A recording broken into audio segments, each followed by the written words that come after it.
acho que 2008 foi a grande reinicialização, aquela que as pessoas continuam esperando que aconteça. Bem, a maioria das pessoas tende a errar propulso. Tudo vai explodir. Eu digo, mostrei-me como. Se você pode desvalorizar uma moeda de reserva global, como é que os ativos vão entrar em colapso? Não é possível. É como se o mercado de ações venezuelano fosse muito bem em termos de bolívares, em termos de dólares, ele cai. Isso é desvalorização. Portanto, não acho que esse seja o resultado. O que eu realmente acho que é o resultado é lembrar-se daquela fórmula mágica. Crescimento do PIB, mais crescimento da produtividade, mais crescimento da dívida. Certo, o crescimento da dívida é interrompido. É apenas o serviço de dívidas antigas. Sabemos que o crescimento populacional é negativo por 30 anos. E qual é a resposta? IA e robôs, eles são infinitos. Humanos. Após vários meses mantendo teimosamente uma postura agressiva, apesar das indicações de que a economia estava esfriando rápido demais, o presidente do Fed, Jerome Powell, finalmente deu um sinal forte desde que o Federal Reserve começou a aumentar as taxas em 2022. Ao falar no simpósio anual Jackson Hole do Fed na sexta-feira passada, Powell sinalizou que o Banco Central planeja começar a cortar as altas taxas de juros em setembro. Chegou a hora da política se ajustar, disse Powell na sexta-feira. A direção da viagem é clara e o momento e o ritmo dos cortes das taxas dependerão dos dados recebidos, da perspectiva em evolução e do equilíbrio dos riscos. Embora Powell não tenha indicado o quanto o Fed irá reduzir ou talvez reduzir a sua taxa básica no mês que vem, a maioria dos analistas espera uma redução de 25 pontos base em setembro, com pelo menos mais uma antes do final do ano.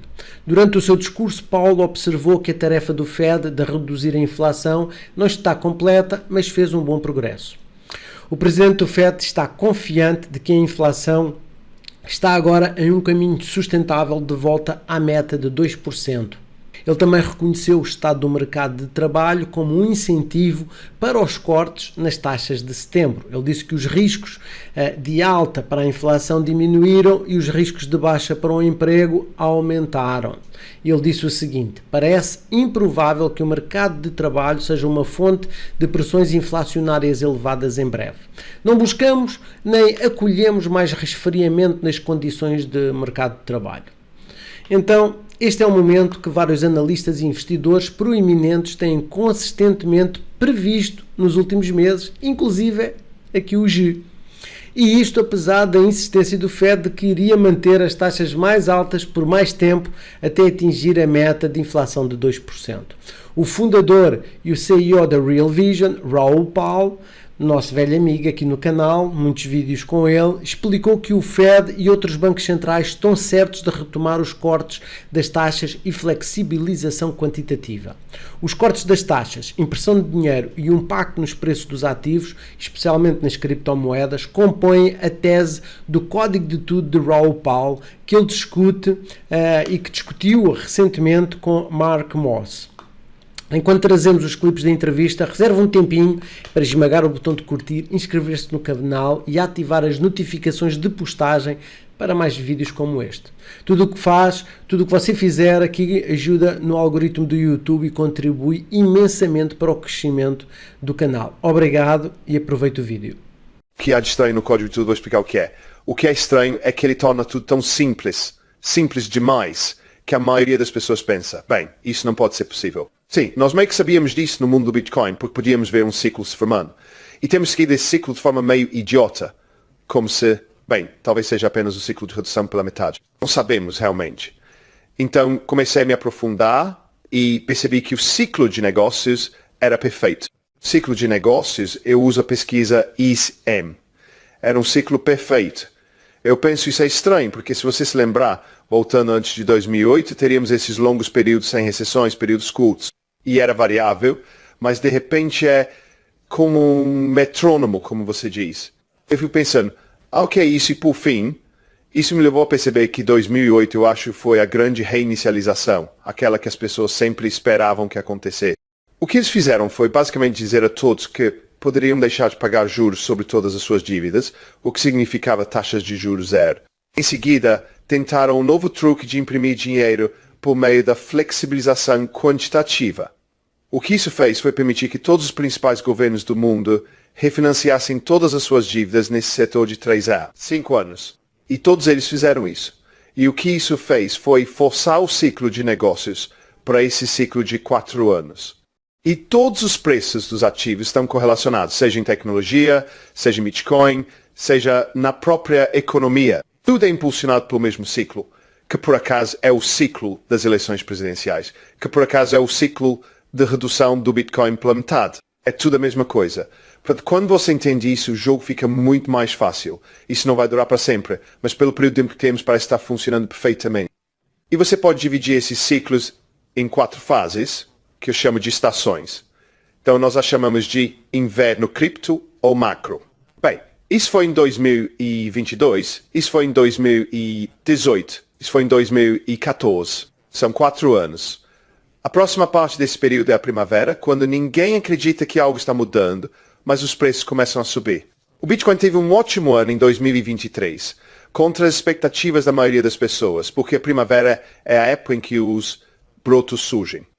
Então você começa a transição para o verão, que é este ano, que por acaso é o ano das eleições, que é quando realmente a dívida começa a ser financiada, e eles têm que começar a usar a liquidez para financiá-la, porque não há crescimento suficiente do PIB para pagar os juros das dívidas.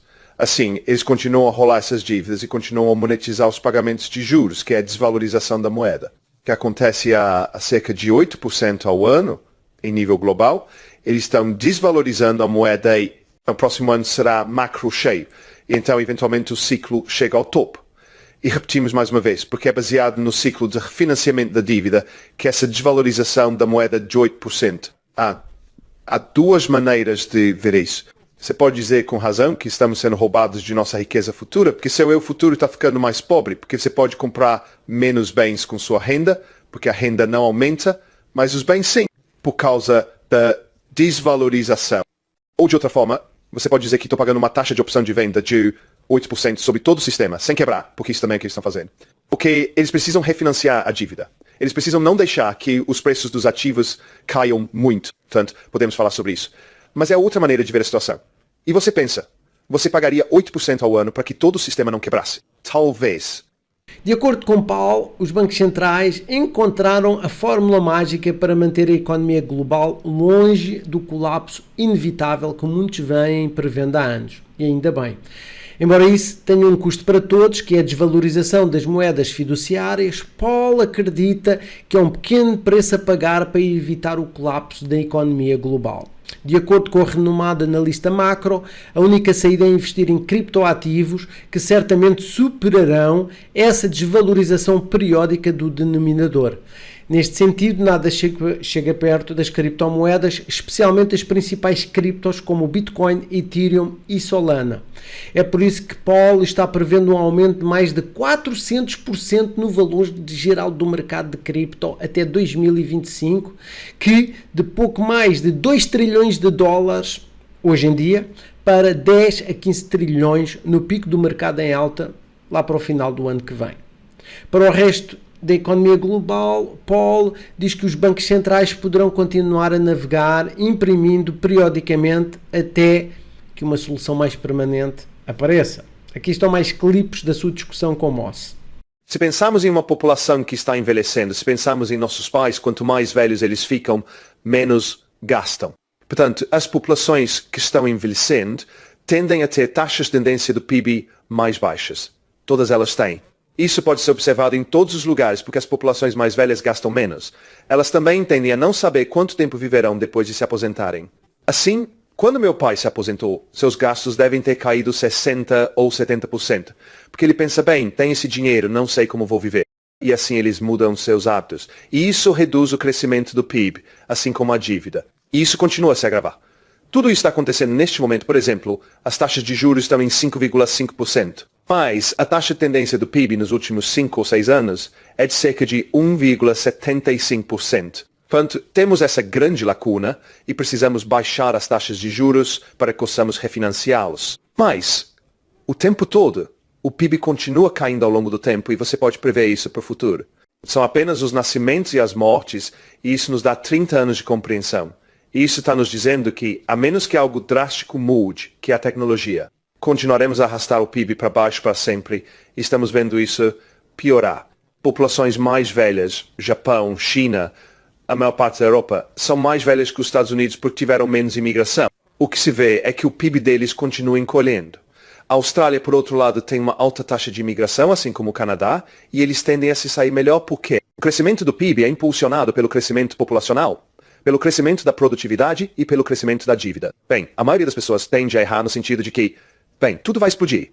Eu digo, mostrei-me como. Se você pode desvalorizar uma moeda de reserva global, como é que os ativos vão entrar em colapso? Não é possível. É como se o mercado de ações venezuelano fosse muito bem em termos de bolívares, em termos de dólares, ele cai. Isso é rebaixamento. Portanto, não acho que esse seja o resultado.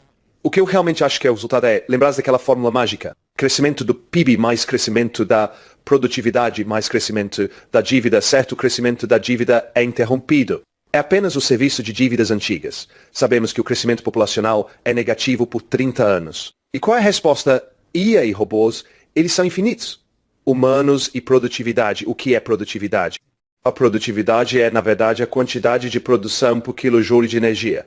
Agora pense nisso como custos de eletricidade. Se você pensar nisso, e muitas pessoas gostam dos europeus, eles são loucos. Veja o que eles estão fazendo com essa energia verde. Eles estão desperdiçando dinheiro. Não estão. Todo o trabalho deles é reduzir o custo da eletricidade porque essa é a única maneira de aumentar o PIB, pois isso cria um multiplicador da produtividade. Eles não têm o setor de tecnologia da mesma forma, mas os têm. E a China é o grande impulsionador das energias renováveis. Portanto, o custo das energias renováveis vem caindo ao longo do tempo. Ele caiu 99% nos últimos 15 anos. Eventualmente, você poderá escalá-las o suficiente para mudar a produtividade. Por outro lado, o Japão, a China e os Estados Unidos estão usando inteligência artificial e robótica, o que cria um número infinito de pessoas. Ora, se você tem um número infinito de pessoas, o PIB é interrompido. Eu chamo isso de singularidade econômica. Chegar-se a um ponto em que o PIB não significa mais nada.